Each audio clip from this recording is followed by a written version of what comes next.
West ഇൻഡീസിനെതിരെ 20 over keep ചെയ്തു. അതിനുശേഷം batting ഇറങ്ങി 19.2 ഓവർ കളിച്ചിട്ടും ഈ മനുഷ്യന് മതിയാകുന്നില്ല. ഇന്നത്തെ മത്സരത്തിൽ എങ്ങനെയാണോ സെമി ഫൈനൽ മത്സരത്തിൽ ഒരു മികച്ച തുടക്കം വേണ്ടത്, അതേപോലെ ഒരു തുടക്കം സഞ്ജു നൽകുകയാണ്.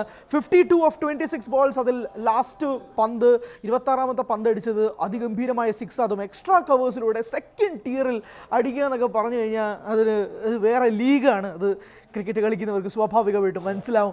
അങ്ങനെ സഞ്ജു രക്ഷകനായി മാറുകയാണ്. ഇപ്പോൾ തുടക്കത്തിൽ ഒരു മികച്ച തുടക്കം ഇന്ത്യക്ക് കിട്ടുകയും ചെയ്യുന്നുണ്ട്. 6 ഓവർ പവർ പ്ലേ കഴിഞ്ഞിട്ട് പോലും നിർത്താതെ അടി തുടരുകയാണ് സഞ്ജു. അതൊരു വലിയ പ്രതീക്ഷ നൽകുന്ന ഒരു വലിയ സിഗ്നലാണ്.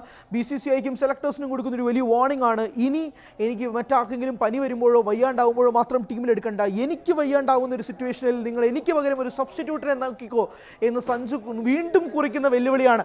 കഴിഞ്ഞ മത്സരത്തിൽ 97 അടിച്ചിട്ടും ഫ്ലൂക്കാണ്, വല്ലപ്പോഴും മാത്രം സംഭവിക്കുന്ന മരുഭൂമിയിൽ പെയ്യുന്ന മഴ എന്ന് പറയുന്നവരുടെ മുന്നിലേക്കാണ് ഇനിയിപ്പോൾ സഞ്ജു ഔട്ടായാലും ശരി 26 പന്തുകളിൽ അടിക്കുക, ഇന്ത്യക്ക് ഒരു മികച്ച തുടക്കം കൊണ്ടുവെത്തുക. ഇംഗ്ലണ്ട് ടോസ് നേടി, അവർക്ക് ഏകദേശം 40% വിജയം അവർ ടോസിലൂടെ നേടിയെടുത്തെങ്കിൽ അത് മുഴുവൻ വലിച്ച് തിരിച്ച് ഇന്ത്യയിലേക്ക് കൊണ്ടെത്തിക്കുക. വാങ്കഡെ മുഴുവൻ ചേട്ടാ ചേട്ടാ എന്ന് ആരവം മുഴക്കിക്കൊണ്ട് എല്ലാ ഗ്രൗണ്ടും എനിക്ക് സ്വന്തം ഹോം ഗ്രൗണ്ടാണെന്ന് വിളിച്ചു പറയുന്ന സഞ്ജു സാംസണെയാണ് പ്രേക്ഷകർ നിങ്ങൾ കണ്ടുകൊണ്ടിരിക്കുന്നത്. രോമാഞ്ചമായിട്ട് സ്പീക്ക് സഞ്ജു സാംസൺ കളിക്കുന്ന ഇന്നിങ്സ് അതിഗംഭീരമായിട്ട് മാറുകയാണ്. ആൻഡ് ഇന്ത്യക്ക് സംബന്ധിച്ചിടത്തോളം 2024 T20 ലോകകപ്പ് വിജയിച്ചത് മാത്രമല്ല കാര്യം, ഈ ലോകകപ്പിൽ ഇന്ത്യക്ക് ഇത് ജയിച്ചേ മതിയാവുകയുള്ളൂ. അതനുസരിച്ചുള്ള തുടക്കം അവർക്ക് ഇട്ടുകൊടുക്കാൻ സെമി ഫൈനൽ ഒരിക്കലും ഇംഗ്ലണ്ടിന് മുന്നിൽ തലകുനിക്കാൻ തയ്യാറാവാതെ നിൽക്കുന്ന ഒരു തുടക്കം ഇന്ത്യയുടെ ഭാഗത്തു നിന്നുണ്ടാവുന്നു. And huge thanks to Sanju Samson, കാരണം അദ്ദേഹത്തിൽ നിന്ന് തന്നെയാണ് ഇത്രയും മികച്ചൊരു തുടക്കം കിട്ടുന്നത്. വീണ്ടും വീണ്ടും പാഴായി പോകുന്ന അഭിഷേക് ശർമ്മ നമ്മൾ വീണ്ടും കാണുന്നു. But this man stands tall. ആ 50ക്ക് അതിൻ്റേതായ ഒരു വിലയുണ്ട്. അത് എടുത്തേക്കുന്ന റൺസസ് 200 സ്ട്രൈക്ക് റേറ്റിലാണ് ആ 50 കുറിക്കുന്നത്. കഴിഞ്ഞ ദിവസം ഫിന്നലൻ്റെ മത്സരമൊക്കെ നമ്മൾ കണ്ടതാണ്. നമുക്ക് മുണ്ടണം അങ്ങനെ ഒരു ഫിന്നലൻ എന്ന് പറയുന്ന രീതിയിൽ.